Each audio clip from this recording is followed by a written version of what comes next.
We're jetting off to Fuerteventura, the second largest island of the Canaries, just off the northwest coast of Africa.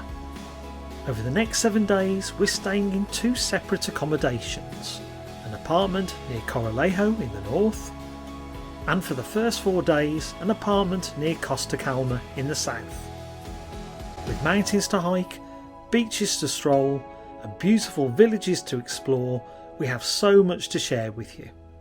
But before we get ahead of ourselves, our latest adventure begins with a flight.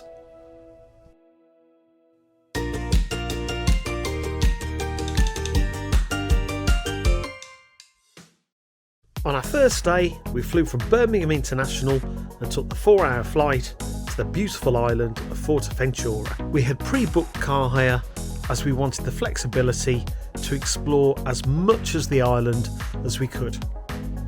We were soon on our way, heading south to our first accommodation near Costa Calma. We stayed at Playa Paraíso, a spacious apartment with a balcony overlooking Playa La Barca. We soon headed out and walked down to the beach to relax, watch the windsurfing and paddle in its natural lagoons.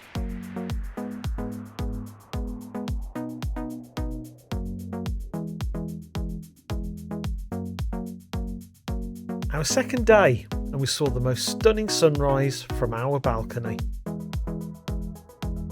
Once we'd had breakfast, we drove and parked a little further south, just outside of Morro Jable, with the aim of hiking Fuerteventura's highest peak, Pico De La Zarza. Our main tips for this hike: start early in the morning, wear suitable boots, bring lots of water, sunscreen and a hat. In return, you'll conquer this mountain and be rewarded with incredible views of this island.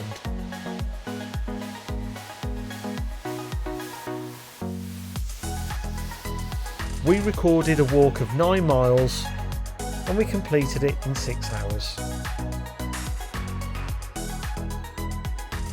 Once back in the car, we drove into Morro Jable in search of dinner. We admired the sculptures along the front, browsed souvenir shops before resting and eating. Afterwards we explored, taking in many of the large hotels before heading to the main beach, which extends for 4 kilometres.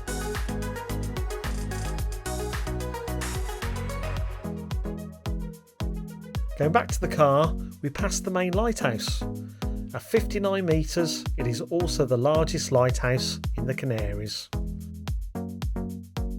Another perfect morning, and after a cup of tea and breakfast, we were soon out, filling our boots, exploring more of Fuerteventura. We first stopped off at Mirador Sicasumbre to enjoy 360-degree views.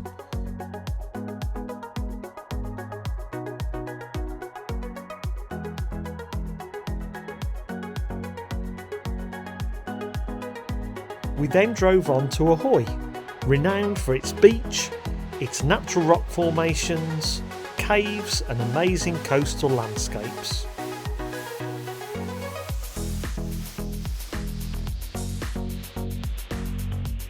Driving on into the mountains, we stopped here.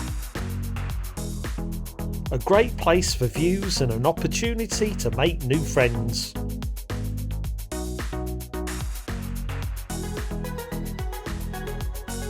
Off again, our destination was Betancuria, the oldest town on the island.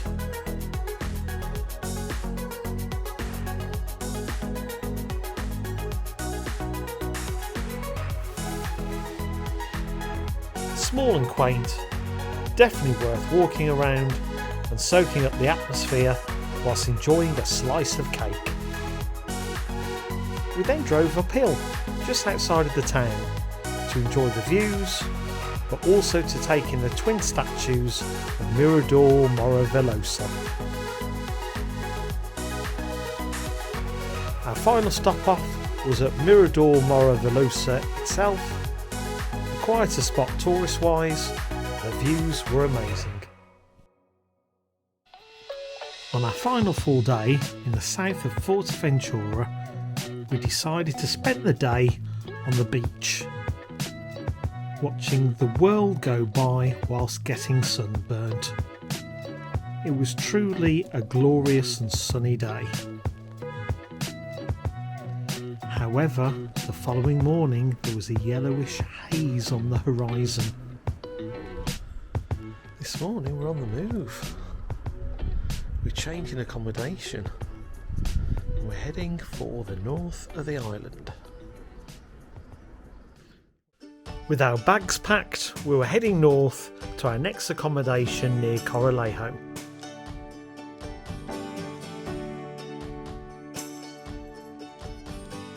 En route, we took a scary diversion to Faro De La Entallada. The narrowest of road took us uphill to this impressive lighthouse.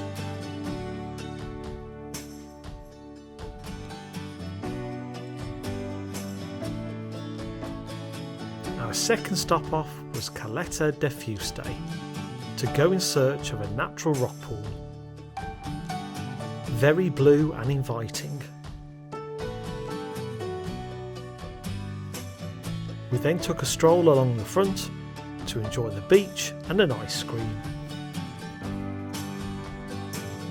We eventually arrived at Island Home, at our apartment for the next 3 days.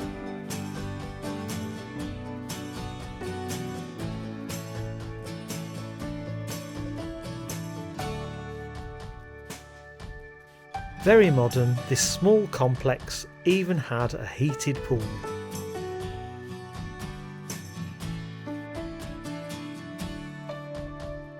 Ditching our luggage, we headed for the nearby dunes. Declared a natural park in 1982, this is the largest dune spread in the whole of the Canaries. Once we'd got the sand out of our trainers, we went into Corralejo. We had something to eat, and then we went to explore.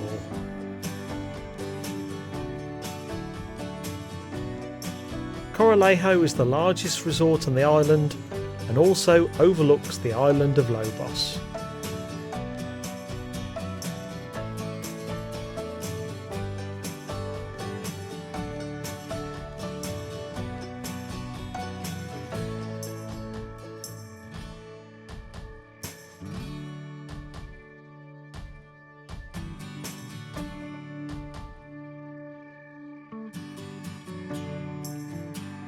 As well as a fishing port, Corralejo is also a ferry port, with regular services to Lanzarote and Lobos.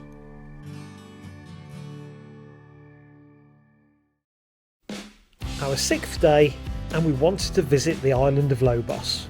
We found free parking in Corralejo, and we headed straight to the boat trip kiosks. We've booked our boat to Lobos. There are different choices of craft to get you to the island. So it's costing us €30 in total to get us there and back for the 2 of us. Not bad, is it? No. The other thing as well is that since we've arrived here, we thought we needed a Lobos pass, and Elaine's applied for one. So we've got one. But the people at the kiosk saying this time of year, in March, you do not need a pass. Apparently you only need a pass to go to Lobos Island in the summer. If you watch all the videos about going to Lobos Island, it will say you need a pass. You need one in the summer. You do not need one this time of year.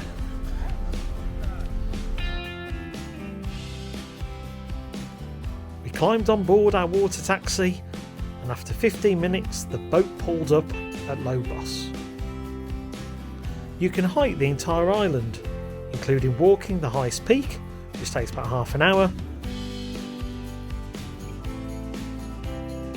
And you can also take a look at the lighthouse at the south of the island too. Lobos also has a natural rock pool and a beach. We would strongly recommend a boat trip to this beautiful island. It was our last day, so we wanted to relax for a while and take advantage of the heated pool. However, we had a couple of places we still wanted to visit. We jumped in the car and took a dirt track road to Popcorn Beach, a small part of the coastline covered with small white algae fossils. You honestly feel you're walking on popcorn.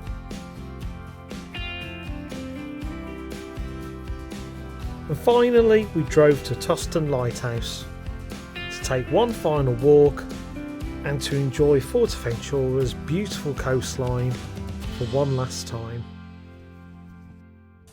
We've really enjoyed our time in Fuerteventura, and we hope you've enjoyed our adventures too. Don't forget to subscribe, and we'll see you on our next adventure. Bye for now.